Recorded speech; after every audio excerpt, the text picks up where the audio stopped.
Yo, what's good everyone? There's a new Stygian out today and it's a little awkward in places, so I've collected a bunch of tricks and tips to make it easier. First thing to note with Stygian, as per usual, they always shield specific units. The Iktomisaurus, for example, wants Doran or Venti, and the field generator ideally wants Veressa, who's rerunning in 2 weeks. I'm going to show you how to beat these bosses without those units, just because I know a lot of you are saving for Columbina and Zebai next patch. If you want the limited characters this patch as well though, but you've not got the Primo gems to get Columbina after, don't worry, because LD Shop have you covered.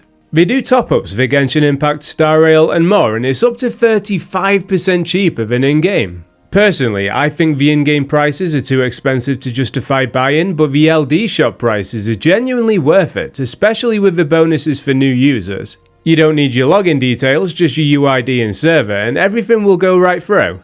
It's all completely safe, and I can vouch for that because I use them myself. At the moment, if you register using my link, you get a 15% off coupon and a 5% off coupon, which can save you up to $30. If you've not used your in-game top-up bonus yet, don't worry, that can be activated with LD Shop too. If you invite a friend to register, you'll both get a 15% off coupon after the first order.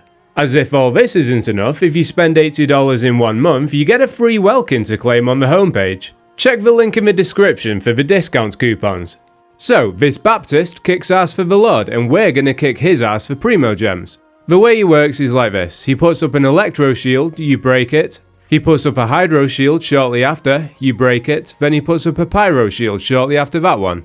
When you break the Pyro one, he's vulnerable. The best elements to use against the Electro Shield are Pyro, Cryo and Dendro. Best elements for the Hydro Shield are Cryo and Dendro. Best element for the Pyro Shield is Hydro. Where does this leave us for team building? Well, the game itself in the menu tells us you want Freeze or Bloom. Hyper Bloom will work as well. I put some examples on screen for you, but bear in mind some of these teams will want more investment than others. When it enters the vulnerability phase, it does take a portion of the damage that you dealt to it, so I'd still focus on working through your rotation while the shields are up. Just remember that you'll want your rotation to line up nicely with that vulnerability phase, so keep an eye on your bursts and skill cooldowns leading into it. For the next boss, you have the Iktomisaurus. It's going to go in the air, charge your bursts up for you, give itself a cryo shield, and if you don't break it in time, it'll shit on your head one shot in your on-fielder. There are a couple ways to break the cryo shield. Firstly, deal pyro damage directly to it and break it that way. That's the approach I'm going to show you.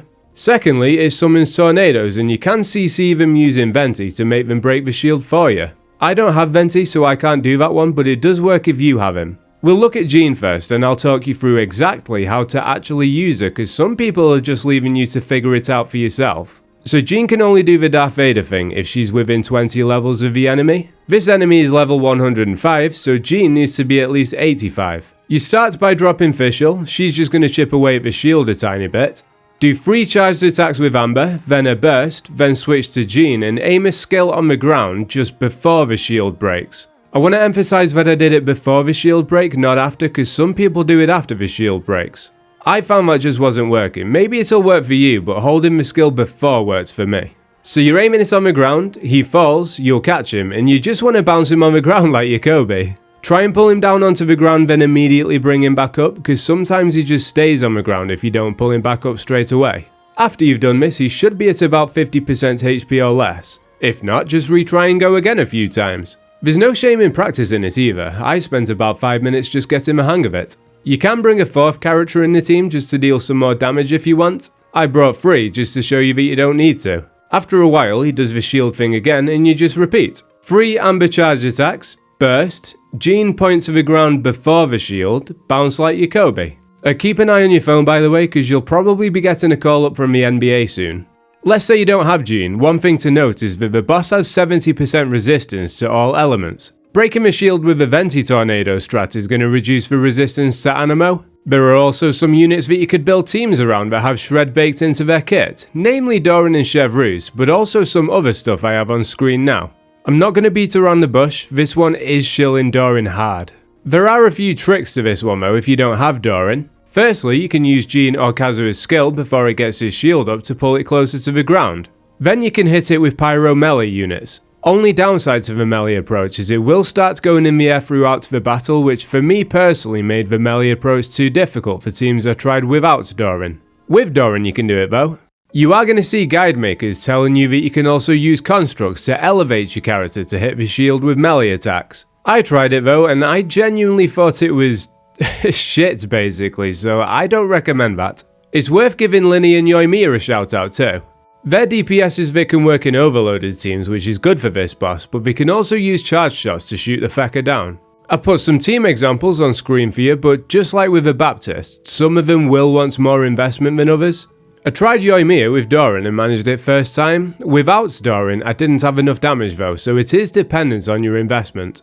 So the last boss is pretty cool. He's going to make it so that all your characters can plunge, which enables some teams that you can't do outside of this boss. Also, your character gets a very brief 600% attack bonus after jumping, so for reaction based teams where you're trying to vape or melt your attacks, you can use an elemental mastery stance instead. If you have any characters that can snapshot the attack buff as well, they'll be useful like Fischl. As for teams, it goes without saying if you have Veressa, she's going to be your best bet here.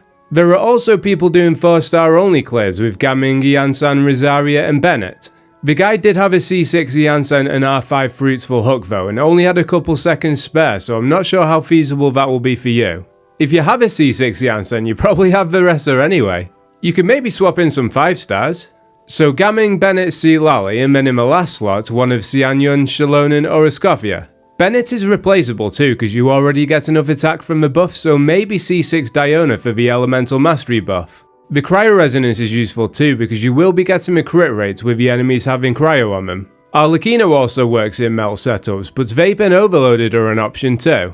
You can use Mawika as your plunge unit as well, but you might need to learn the different combos or have some good investment in the side. Skirk's an option too if you're not using her for the first boss. Basically, you'd run her in a normal team with Farina, Shenhe and Escoffier and just plunge. It was tight for me though, so you might need a signature weapon or two. A Constellation wouldn't hurt either. Flynn's is an interesting one. He can't plunge, but he can jump to get the attack buff. With his burst being such a quick cast, it can benefit from that buff and you'll see some massive lunar charge numbers. It was close when I was testing it, but I think if you have some signature weapons in here, maybe even Ino C6, you should be able to do it. Okay, so that wraps up the guide. Hopefully you learned enough here that you can clear Fearless yourself. If not, I think it's worth bearing in mind, as long as you're clearing difficulty free, you're already getting the Primo gems. It's only the feathers you're missing out on, and to be honest, I just have a bunch of them sat in my inventory not being used. They're useful, but they're not worth getting stressed out over. By the way, if you want any tips for your account specifically, feel free to join my Discord. I'm active in there and will do my best to help you if you need. I put out guides for Doran, Venti, Albedo, Columbina, Zibai and Aluga recently, so if you haven't seen them, check them out and take it easy.